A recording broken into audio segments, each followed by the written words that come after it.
Bang, these knives. I'm Jared. My lovely wife Kara is at work. And I want to thank you guys for joining me with this video. And today I want to talk about why knives.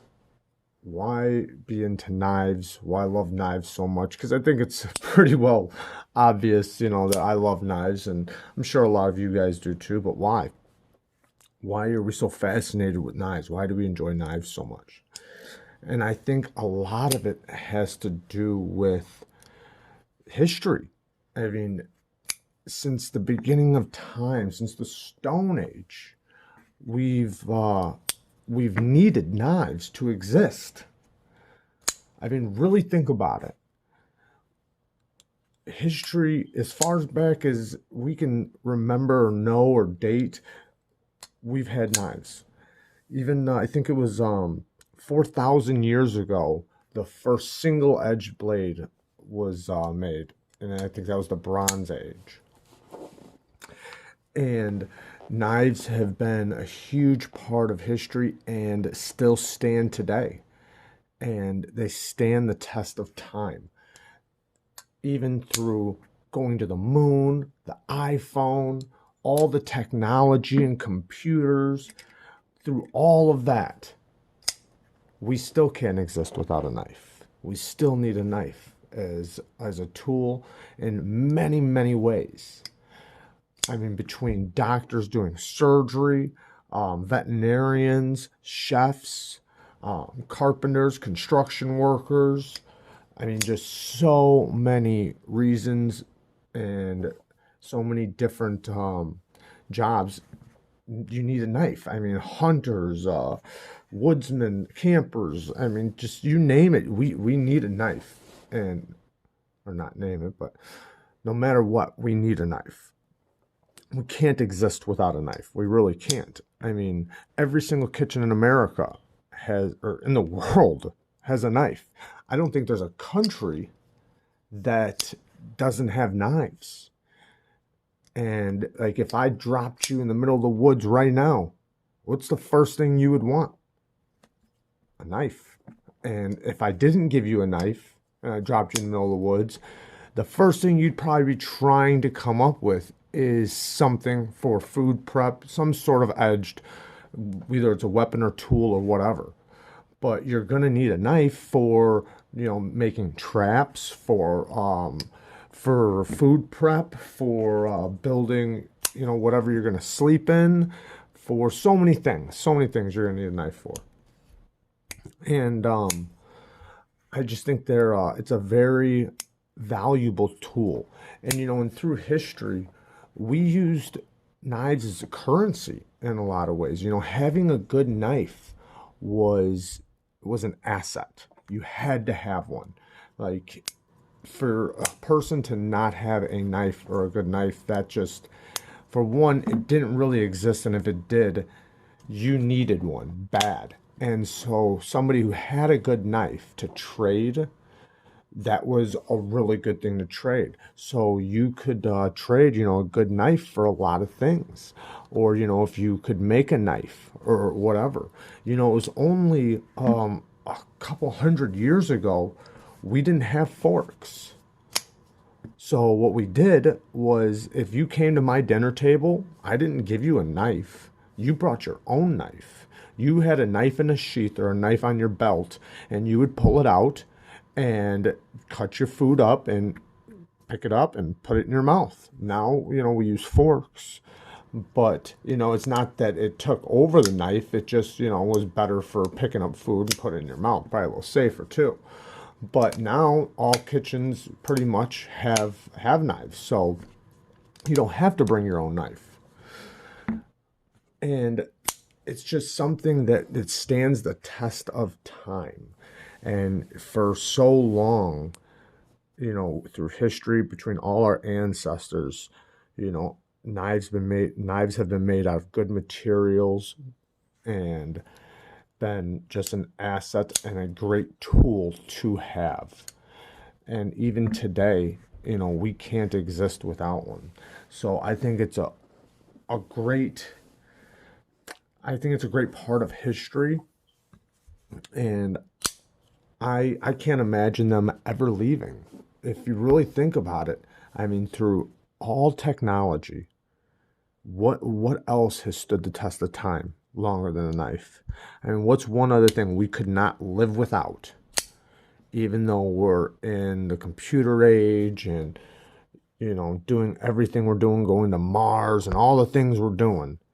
What's one other thing that we actually need more than a knife? I mean, clothes. I guess clothes is a big one. You definitely need clothes on your back. But there's not a lot of things, though. There's not many things that have stood the test of time from the beginning of time until now, and and are still needed. Like without it, we couldn't survive. And I truly believe that. I mean, think about it. How would a butcher meat for us to eat? And just, like for people that don't carry a knife, they still use one in the kitchen. They still have to have one. And the difference is that other people use the knife or use their knives for them.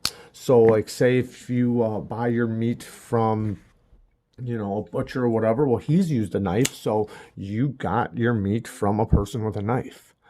And, I love to use or carry knives for, for lots of reasons. I like to be prepared. I think it's really good to be prepared and to be able to,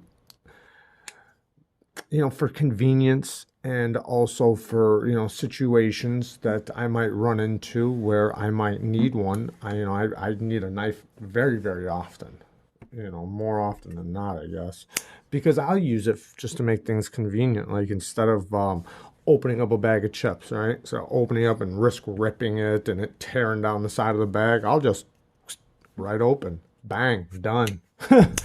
I mean, it's so convenient. And I feel like the people that don't carry knives, if they did for a couple weeks, they would never not carry one after that. They would have to carry one because they'd realize how great it is to carry one, how convenient it makes things.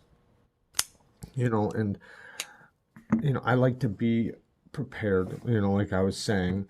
And I feel like having a knife is just that one little extra tool that you need to be prepared. Um, whether it's for like really crazy reasons, like life-threatening reasons, or if it's just for convenience. Um, I'm obviously known as a knife guy. Lots of people they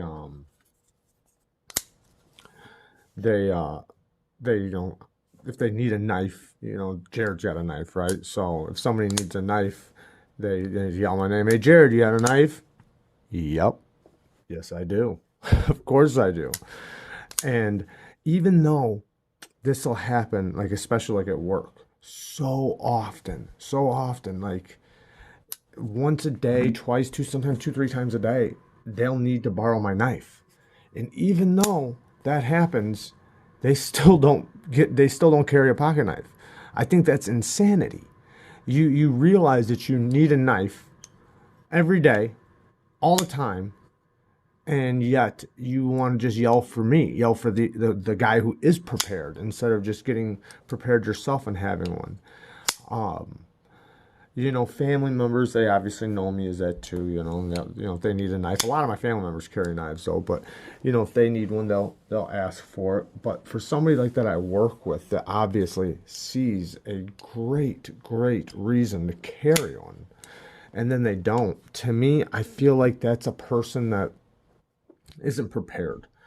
And if God forbid something happened, they're going to be the ones that are very I guess you could say undergunned. Not literally, but you know what I mean. And I like to be the person that is, prepared for whatever. I think everybody does want to. I just think people think they're more prepared than they are. And I definitely like to, I don't know. I like to definitely be prepared. And I find a knife is just one part of being prepared. In so many ways, it's useful and convenient. But, through our ancestors, our grandfathers, great-great-grandfathers, all the way through. This was such a big asset. Like you lived or died by a knife, and I think having the right tool for the job is great in so many ways. I was raised around tools, and my dad raised me to carry a knife and raised me, like to take care of my tools and taught me how to survive and taught me how to take care of my tools and this, that, and so forth. And I love it. I was raised around lots and lots of tools and everybody working with their hands, and I find a great benefit to that. And even just tools in general, having the right tool for the right job, or even just having a tool, period. The difference between you having a tool and not is everything, And if a knife is going to help me that much more, I'll take it. And I can't imagine being in a situation, especially a bad situation, which I've been in before, and not have a knife. Think about that. If you're in a bad situation, a real bad situation, and the thing that would help you and save you is a knife, but yet you don't have one. Can you imagine how you'd feel like just thinking about that? Like, this could all end right now, or I could save the day, whatever the situation is, if I just had a knife. But you don't. That, to me, oh, that'd be so crazy. I'd hate to be in that situation, so I won't be. At least I try not to be. And I try to make sure I maintain my tools very good, so that when the job rises up, or I need to use it, I'm prepared with a good sharp blade, nice and clean. I know it's gonna work. I know it's gonna lock up. And say if I do 1,000 things in between something bad happening, God forbid if anything ever did happen, then that's great. I'll just still keep it maintained, because the one day if something bad does happen and I do need to use it for life or death situation, I know it's ready. Do you know what I mean? I'm talking to a camera right now. You guys know what I mean. But and knives nowadays, they're made so well. I mean, knives are built so good. The fit, the finish, and the materials we're using. We're using the best materials on the planet to make knives, because, people know just how great it is to have a knife and how important it is.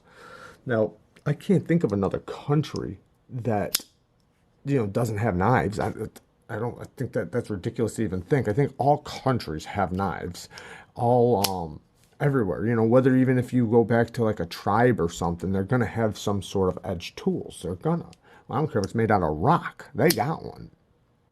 But and like say with countries that don't allow a locking knife, they won't allow you to have a lock on your knife, and they definitely don't want you to have one hand deployment. For countries or places like that, at the very least, they'll let you have a slip joint, because they acknowledge that you need a knife to survive. And at the very least in your kitchen, for sure. But for working, to have a good pocket tool, a lot of people, could just handle just carrying a pocket razor. That might be enough for what you need. And those do work incredibly well. I've ran into lots of situations where the blade's just not long enough, and I need something with a little more reach. But the fit, the finish, the time we're in right now for knife making, we are in the best time ever, and I feel very lucky to be in a time of knives right now. Between the materials, the type of steels, all the super steels, and all the different sharpening stones, and just even the CNC machines that can make them and bring them to a budget, and also a fit and finish that's just incredible. I love it. I love it, love it, love it. And I feel like I still have it in my DNA from my ancestors to realize how valuable this type of tool is, how great of an asset a knife can be for you, and what it can do for you day to day, and even just like I said, in convenience. I also like the thought of somebody designing and just the craftsmanship. Me working with my hands my whole life. I love the thought of the little tiny details that went into a knife to make it perfect. All the work that was done on the materials, to the grinds and how it was grinded and what it was made for, the type of blade shape, like the specific purpose that blade shape was made for. And I like to fidget with them too. It's kind of therapeutic. But the sound of it, locking up, I love the sound of a knife. But yeah, just looking at a knife and looking at all the little fine details, with a good knife, every tiny little detail was done on purpose. And I love that. I love the thought of that. And I think, or I know, we've been doing this for a long, long, long time, and it's not slowing down. We will have knives forever. I don't think there's many other things that will stand the test of time like a knife and be as valuable as a knife has been to us. Thanks for joining me, guys. Peace.